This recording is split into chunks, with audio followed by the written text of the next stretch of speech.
নমস্কাৰ। আজিৰ মোৰ পাঠ্যক্ৰমত মই পাঠ লৈ আহিছোঁ এখন সাৰ্থক এপচাৰ্ড নাটক হিচাপে আহাৰ নাটকখনৰ আলোচনা কৰক বা আহাৰ নাটকখনত এপচাৰ্ডৰ বৈশিষ্ট্যসমূহ কেনেদৰে প্ৰতিফলিত হৈছে তাক আলোচনা কৰক।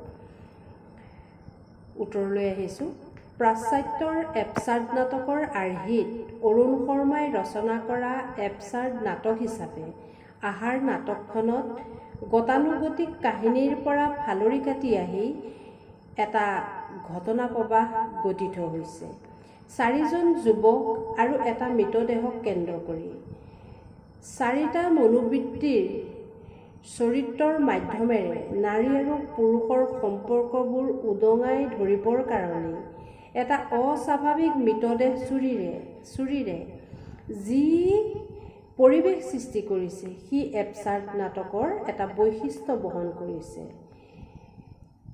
এই শ্ৰেণীৰ নাটকত এটা নিতুল কাহিনী পোৱা নাযায়। আহাৰ নাটকখনতো আৰম্ভণিতেই তেনে কোনো নিতুল কাহিনী দেখা নাই আৰু সেই আৰম্ভণিতেই আহাৰ নাটকখনে এটা এপচাৰ্ড নাটকৰ বৈশিষ্ট্য সুন্দৰকৈ ধৰি ৰাখিছে। এতিয়া মানুহৰ মনোযোগত বিক্ষিপ্ত সেই কেতিয়াও এটা সঠিক কাহিনী ব্যক্ত কৰিব নোৱাৰি।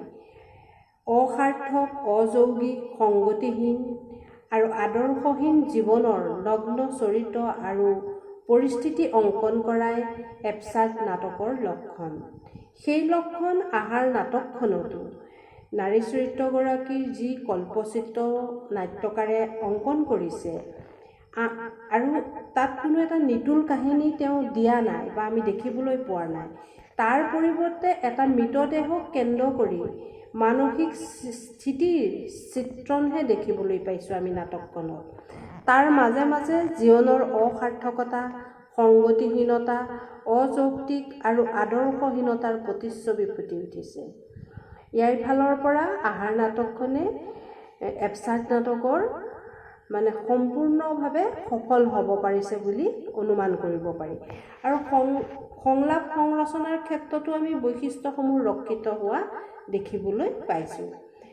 আৰু এপচাৰ্ড নাটক সদায় অপেক্ষা অধীৰ তেনেকুৱা ধৰণৰ থাকে আৰু এই নাটকখনতো গতি নাথাকে, ৰৈ ৰৈ যাব তেনেধৰণৰ হয়। গতিৰ বিৰুদ্ধে প্ৰতিবাদ কৰি 50 বাৰতকৈও অধিক বাৰ আপোনাৰ অপেক্ষা কৰিছে। কেনেকৈ কৰিছে? অপেক্ষা শব্দটো এনেদৰে ব্যৱহাৰ কৰিছে, মৃতদেহটো পুতি থবৰ বাবে অপেক্ষা কৰিছে। মৃতদেহটো পুতিব, কেনেকৈ পুতিব, কি কৰিব, কি হ'ব, এইখিনি কথাতেই অপেক্ষা কৰি আছে। তথাপিতো তাৰ মাজতো নাটকখন প্ৰাণৱন্ত হৈ উঠিছে। সেইফালৰ পৰা আহাৰ নাটকখন এপচাৰ্ড নাটকৰ বৈশিষ্ট্যসমূহ সুন্দৰকৈ সংস্থাপন হোৱা দেখা পোৱা গৈছে।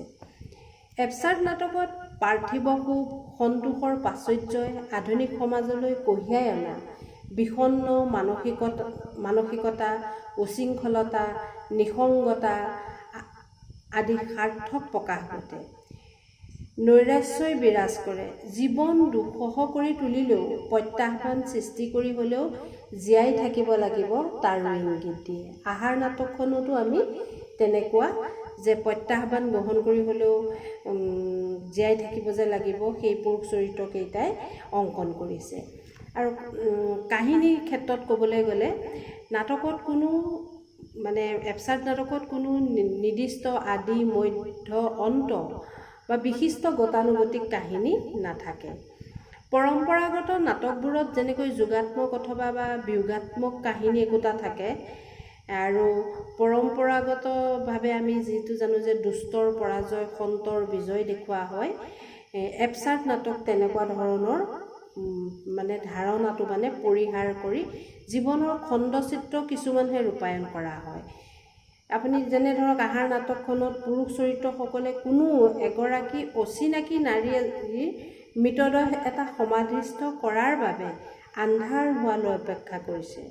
লগতে জীৱনৰ বিভিন্ন স্মৃতিসমূহ তেওঁলোকে ৰোমন্থন কৰা দেখা গৈছে। এইফালৰ পৰা এবছাৰ্ড নাটকখন সাৰ্থক নাটক হিচাপে পৰিগণিত হৈছে।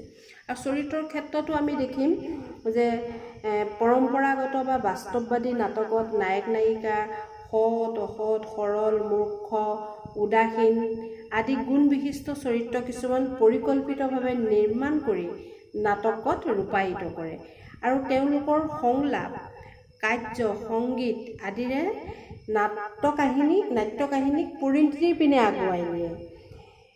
এবছাৰ্ড নাটকত এনেকুৱা কাহিনীক বিশেষভাৱে ৰূপদান কৰা চৰিত্ৰ অংকন কৰা নহয়, তেনেকুৱা চৰিত্ৰই সৃষ্টি কৰা নহয়। চৰিত্ৰসমূহৰ ভাল বেয়া বুলি প্ৰতিপন্ন কৰাটো কোনো অভিপ্ৰায় নাথাকে। আমি কাহিনীৰ ফালৰ পৰা চৰিত্ৰৰ ফালৰ পৰা সংলাপৰ ফালৰ পৰা অৰুণ শৰ্মাদেৱৰ যি আহাৰ নাটকখন এবছাৰ্ডধৰ্মী নাটক হিচাপে পৰিগণিত হৈছে। আপোনালোকে এনেকৈ পৰীক্ষাত লিখিব। ইয়াৰ পৰৱৰ্তী